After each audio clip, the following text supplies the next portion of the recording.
Halo, perkenalkan nama saya Anissa Septi Pratiwi, NIM 2002-101-02-101. Di sini kita akan membahas tentang pembelajaran hukum Archimedes.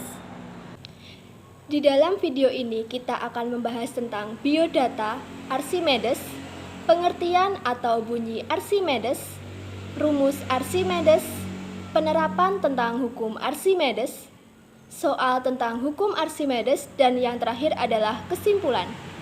Siapa sih Archimedes itu?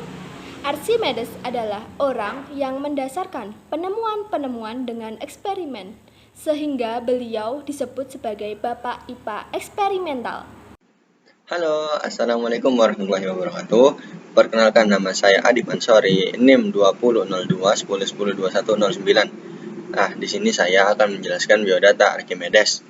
Archimedes sendiri dari Syaracusa sekitar 287 sebelum Masehi sampai 212 sebelum Masehi.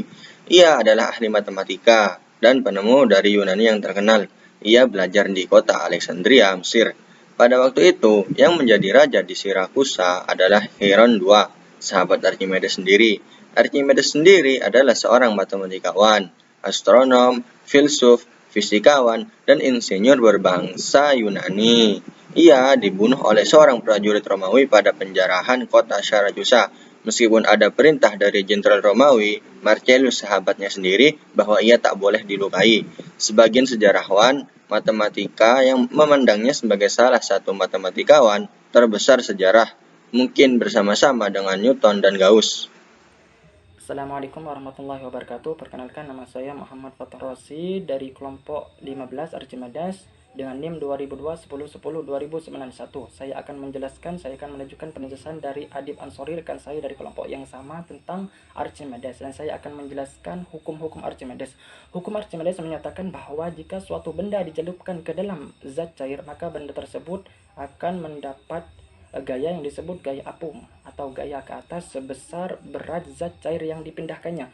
Hukum ini menjelaskan antara hubungan gaya berat dan gaya ke atas pada suatu benda jika dimasukkan ke dalam zat cair, di mana ketika benda ini mendapatkan gaya angkat ke atas atau disebut gaya apung, benda yang ada di dalam zat cair beratnya akan berkurang, sehingga benda yang diangkat di dalam air terasa lebih ringan dibandingkan benda yang diangkat di darat. Assalamualaikum warahmatullahi wabarakatuh. Perkenalkan, nama saya Diana Kamalia, NIM 2002-101-02-118. Sesuai dengan bunyi hukum Archimedes di atas, maka besarnya gaya apung bisa dicari dengan sebagai berikut. Mengalihkan dengan massa jenis air dikali dengan gravitasi dikali dengan volume air yang selain itu, kita juga bisa mencari gaya apung melalui rumus sebagai berikut, yaitu dengan mencari berat air yang dipindahkan. Jika ada benda yang tercelup seluruhnya, maka hukum Archimedes bisa diformulasikan sebagai berikut. Berat benda yang tercelup sama dengan berat benda dikurangi berat benda yang dipindahkan. Nah, misalkan ada benda pertama memiliki massa 5 kg dan benda kedua bermassa 2 kg, maka berat benda yang dipindahkan adalah 5 dikali dengan gravitasi bumi, yaitu 50, dikurangi dengan 2 dikali gravitasi bumi, yaitu 20. Jadi berat benda yang dipindahkan adalah 30 Newton. Mengapa? Ketika suatu benda dicelupkan ke dalam air, maka benda tersebut akan menjadi lebih ringan karena adanya gaya apung. Contohnya ketika kita berenang. Saya Tia Dwi Rizkyanti dari kelompok 15 Archimedes akan melanjutkan keterangan mengenai rumus Archimedes yang sudah dijelaskan teman saya Diana.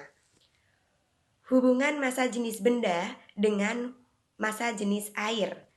Massa jenis benda dibagi massa jenis air sama dengan berat benda dibagi dengan gaya apung. Sehingga massa jenis benda dibagi massa jenis air sama dengan berat benda dibagi berat benda dikurangi berat benda yang terapung. Dapat juga dengan massa jenis benda dibagi massa jenis air sama dengan volume air yang dipindahkan dibagi dengan volume benda.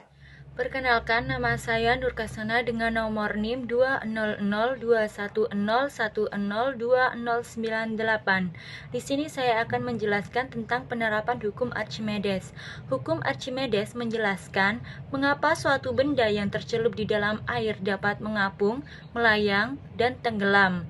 Di sini saya akan menjelaskan tentang Penerapan hukum Archimedes dalam kapal selam. Kapal selam merupakan kapal yang dapat mengubah-ubah massa jenisnya. Apabila kapal selam ingin mengapung di permukaan air, dia akan mengurangi massa jenis air. Begitu pula apabila kapal selam tersebut ingin menyelam, dia akan menambah massa jenis air. Berikut ini adalah gambar prinsip kerja kapal selam. Perkenalkan, nama saya Anissa Zikra Afifah. Di sini saya akan menjelaskan soal tentang hukum Archimedes. Archimedes diperintahkan untuk menyelidiki apakah mahkota raja terbuat dari emas murni. Ia menimbang mahkota tersebut dan pembacaan menunjukkan berat mahkota sebesar 8 Newton.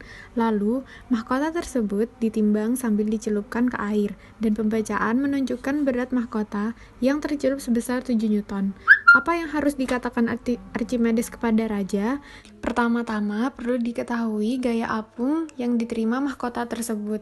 B sama dengan W benda dikurangi W benda tercelup sama dengan 8 Newton dikurangi 7 Newton. Hasilnya yaitu 1 Newton.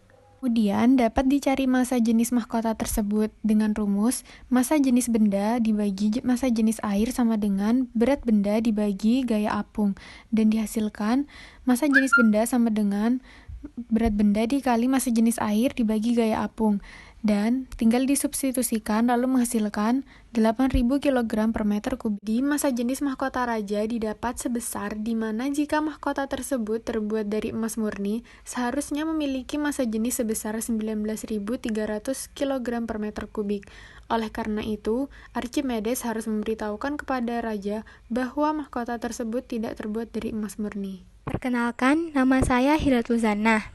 Di sini, saya akan menyimpulkan penjelasan dari teman-teman saya, bahwasannya hukum Archimedes menyatakan bahwa benda yang dicelupkan ke dalam zat cair akan mengalami gaya angkat ke atas yang besarnya sama dengan zat cair yang dipindahkan.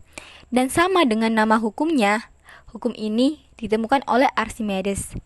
Dan dari pernyataan tersebut dapat dirumuskan gaya angkat ke atas sama dengan rho fluida dikali percepatan gravitasi bumi dikali volume benda terapung.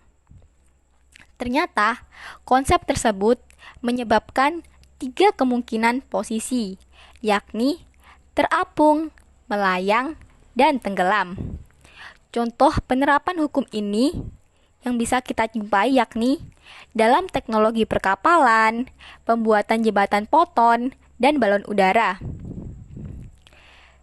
Sekian penjelasan dari kami. Kurang lebihnya mohon dimaklumi. Semoga bermanfaat dan wassalamualaikum warahmatullahi wabarakatuh.